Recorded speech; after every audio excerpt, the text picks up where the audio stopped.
ಶುಭೋದಯಗಳು ಎಲ್ಲಾ ನೆಚ್ಚಿನ ಪ್ರೇಕ್ಷಕರೇ. ನಾನು ನಿಮ್ಮ ಪ್ರೀತಿಯ ಸಂಹಿತಾ ಉಪಾಧ್ಯಾಯ. ಹೊಸದೊಂದು ವಿಡಿಯೋಗೆ ಎಲ್ಲಾ ನೆಚ್ಚಿನ ಪ್ರೇಕ್ಷಕರಿಗೆ ಸ್ವಾಗತ.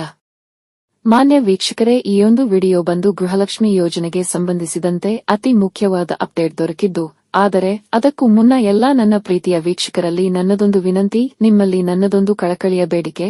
ನಾನು ಈ ಚಾನೆಲ್ ಶುರು ಮಾಡಿ ಹತ್ತತ್ರ 1 ವರ್ಷವಾದ್ರೂ ಸಹ ಇನ್ನೂ ಸಹ 1,000 ಸಬ್ಸ್ಕ್ರೈಬರ್ಗಳು ಕೂಡ ಆಗಲಿಲ್ಲ.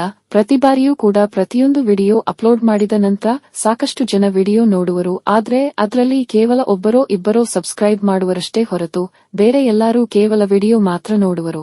ಇದುವೇ ಬಹಳ ಬೇಸರವಾಗುವಂತದ್ದು.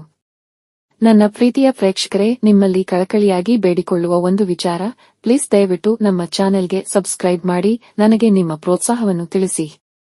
ಜೊತೆಗೆ ಈಯೊಂದು ವಿಡಿಯೋಗೆ ನಾನು ನಿಮ್ಮಲ್ಲಿ ಕೇಳುವಂತದ್ದು ಕೇವಲ ಒಂದೇ ಒಂದು ಲೈಕ್ ಅಷ್ಟೇ. ಪ್ಲೀಸ್ ದಯವಿಟ್ಟು ಈಗಲೇ ಲೈಕ್ ಮಾಡಿ. ಪ್ರಿಯ ವೀಕ್ಷಕರೇ, ತಮಗೆಲ್ಲರಿಗೂ ಗೊತ್ತಿರುವ ಹಾಗೆ ಗೃಹಲಕ್ಷ್ಮಿ ಯೋಜನೆಗೆ ಸಂಬಂಧಿಸಿದಂತೆ ಗೃಹಲಕ್ಷ್ಮಿ ಯೋಜನೆಯ 11 ಮತ್ತು 12ನೆಯ ಕಂತಿನ ಹಣವು ಸರಿಸುಮಾರು 3 ತಿಂಗಳಷ್ಟು ವಿಳಂಬವಾಗಿತ್ತು. ಇದೀಗ ಗೃಹಲಕ್ಷ್ಮಿ ಯೋಜನೆಯ 11ನೇ ಕಂತಿನ ಹಣವು ಗೃಹಲಕ್ಷ್ಮಿಯರ ಖಾತೆಗಳಿಗೆ ಜಮೆಯಾಗಿದೆ ಮತ್ತು ಇನ್ನು ಕೆಲವರಿಗೆ ಜಮಾಗುತ್ತಿದೆ. ಇಲ್ಲಿ ಈಗ ಪ್ರಶ್ನೆ ಮೂಡುವಂತದ್ದು, ಗೃಹಲಕ್ಷ್ಮಿ ಯೋಜನೆಯ 11ನೇ ಕಂತಿನ ಹಣವೇನೋ ಖಾತೆಗಳಿಗೆ ಬಂತು, ಇನ್ನು 12ನೆಯ ಕಂತಿನ ಹಣವು ಯಾವಾಗ ಬರುತ್ತದೆ ಎಂಬಂತಹ ಪ್ರಶ್ನೆ. ಇದನ್ನೇ ನಿಮ್ಮಲ್ಲಿ ಸಹ ಸಾಕಷ್ಟು ಜನರು ಕೇಳಿದ್ರಿ.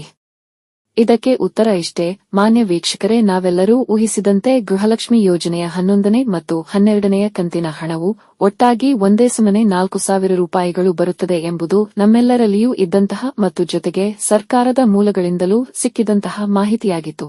ಆದರೆ ಇಲ್ಲಿ ಗೃಹಲಕ್ಷ್ಮಿ ಯೋಜನೆಯ 11ನೇ ಕಂತಿನ ಹಣ ಮಾತ್ರವೇ ಜಮೆಯಾಗಿದ್ದು, ಈ ಹಿಂದಿನ ವಿಡಿಯೋನಲ್ಲಿ ಹೇಳಿದ ಹಾಗೆ ಇಲ್ಲಿ ಪ್ರತಿ ಬಾರಿಯೂ ಒಂದು ಕಂತಿನ ಹಣವು ಗೃಹಲಕ್ಷ್ಮಿಯರ ಖಾತೆಗಳಿಗೆ ಜಮೆಯಾದ ನಂತರ ಸುಮಾರು 15ರಿಂದ 20 ದಿನಗಳ ಅಂತರವು ಇದ್ದೇ ಇರುತ್ತದೆ. ಕಾರಣ ಸರ್ಕಾರದಿಂದ ಇಲಾಖೆಗೆ ಬಿಡುಗಡೆಯಾದಂತಹ ಹಣವು ಡಿಬಿಟಿಗೆ ಪುಷ್ ಮಾಡಲು ಮತ್ತು ಡಿಬಿಟಿಗೆ ಪುಷ್ ಮಾಡಿದ ನಂತರ ಅದು ಗೃಹಲಕ್ಷ್ಮಿಯರ ಖಾತೆಗಳಿಗೆ ಜಮೆಯಾಗಲು ಇಷ್ಟು ಸಮಯ ತೆಗೆದುಕೊಳ್ಳುತ್ತದೆ. ಇದರ ಜೊತೆಗೆ ಇಲ್ಲಿ ಇನ್ನೂ ಸಹ ಕೆಲವರಿಗೆ ಗೃಹಲಕ್ಷ್ಮಿ ಯೋಜನೆಯ 11ನೇ ಕಂತಿನ ಹಣವು ಇನ್ನೂ ಕ್ರೆಡಿಟ್ ಆಗಬೇಕಷ್ಟೆ. ಇದೆಲ್ಲವನ್ನು ಅವಲೋಕಿಸುವಾಗ ಖಂಡಿತವಾಗಿಯೂ ಗೃಹಲಕ್ಷ್ಮಿ ಯೋಜನೆಯ 12ನೇ ಮತ್ತು 13ನೇ ಕಂತಿನ ಹಣವು ಈ ತಿಂಗಳ ಕೊನೆಯ ವಾರ ಅಥವಾ ಮುಂದಿನ ತಿಂಗಳ ಮೊದಲ ವಾರವಷ್ಟೇ ಜಮೆಯಾಗುವ ಸಾಧ್ಯತೆ ಇದೆ ಎಂಬುದು ಇಲ್ಲಿಯವರೆಗೆ ಇದ್ದಂತಹ ಮಾಹಿತಿ. ಆದರೆ ಇವತ್ತು ಬೆಳಿಗ್ಗೆ ಮಾನ್ಯ ಮಹಿಳೆ ಮತ್ತು ಮಕ್ಕಳ ಕಲ್ಯಾಣ ಇಲಾಖೆಯ ಸಚಿವೆಯಾದ ಶ್ರೀಮತಿ ಲಕ್ಷ್ಮೀ ಹೆಬ್ಬಾಳ್ಕರ್ ಅವರು ನೀಡಿದ ಸುದ್ದಿಗೋಷ್ಠಿಯಲ್ಲಿ ಗೃಹಲಕ್ಷ್ಮಿ ಯೋಜನೆಯ 11 ಮತ್ತು 12ನೆಯ 2 ಕಂತಿನ ಹಣವು ಗೃಹಲಕ್ಷ್ಮಿಯರ ಖಾತೆಗಳಿಗೆ ಜಮೆ ಮಾಡಲು ಒಟ್ಟಿಗೆ ಡಿಬಿಟಿಗೆ ಪುಷ್ ಮಾಡಲಾಗಿದೆ ಎಂದು ಹೇಳಿದ್ದರು. ಹಾಗಾದ್ರೆ ಗೃಹಲಕ್ಷ್ಮಿ ಯೋಜನೆಯ 12ನೆಯ ಕಂತಿನ ಹಣವು ಎಲ್ಲಿ ಎಂಬುದು ಎಲ್ಲರಲ್ಲಿಯೂ ಇರುವಂತಹ ಸಹಜ ಪ್ರಶ್ನೆ. ಗೃಹಲಕ್ಷ್ಮಿ 12ನೆಯ ಕಂತಿನ ಹಣವನ್ನು ಸಹ ಡಿಬಿಟಿಗೆ ಪುಷ್ ಮಾಡಿದ್ದಲ್ಲಿ ಖಂಡಿತವಾಗಿಯೂ ಇನ್ನೊಂದೇ ವಾರದೊಳಗೆ ಅದು ಗೃಹಲಕ್ಷ್ಮಿಯರ ಖಾತೆಗಳಿಗೆ ಜಮೆಯಾಗಬೇಕು. ಅಲ್ಲಿಯವರೆಗೂ ಕಾಯಬೇಕಷ್ಟೇ. ಇದರ ಜೊತೆಗೆ ಮಾನ್ಯ ಸಚಿವರು ಗೃಹಲಕ್ಷ್ಮಿ ಯೋಜನೆಯ 13ನೇ ಕಂತಿನ ಹಣವನ್ನು, ಅಂದರೆ ಈ ತಿಂಗಳ ಹಣವನ್ನು ಇದೇ ತಿಂಗಳ 25ನೇ ತಾರೀಕಿನ ನಂತರ ಗೃಹಲಕ್ಷ್ಮಿಯರ ಖಾತೆಗಳಿಗೆ ಕ್ರೆಡಿಟ್ ಮಾಡಲಾಗುವುದು ಎಂದು ಹೇಳಿದ್ದಾರೆ. ಇದುವೇ ಗೃಹಲಕ್ಷ್ಮಿ ಯೋಜನೆಯ 12ನೇ ಮತ್ತು 13ನೇ ಕಂತಿನ ಹಣದ ಬಗ್ಗೆ ಸದ್ಯಕ್ಕೆ ಸಿಗುವ ಮಾಹಿತಿಯಾಗಿರುತ್ತದೆ. ಇದರ ಬಗ್ಗೆ ಯಾವುದೇ ಅಪ್ಡೇಟ್ ದೊರಕಿದ್ದಲ್ಲಿ ಕೂಡಲೇ ನಿಮ್ಮ ಮುಂದೆ ಇಡಲಾಗುವುದು.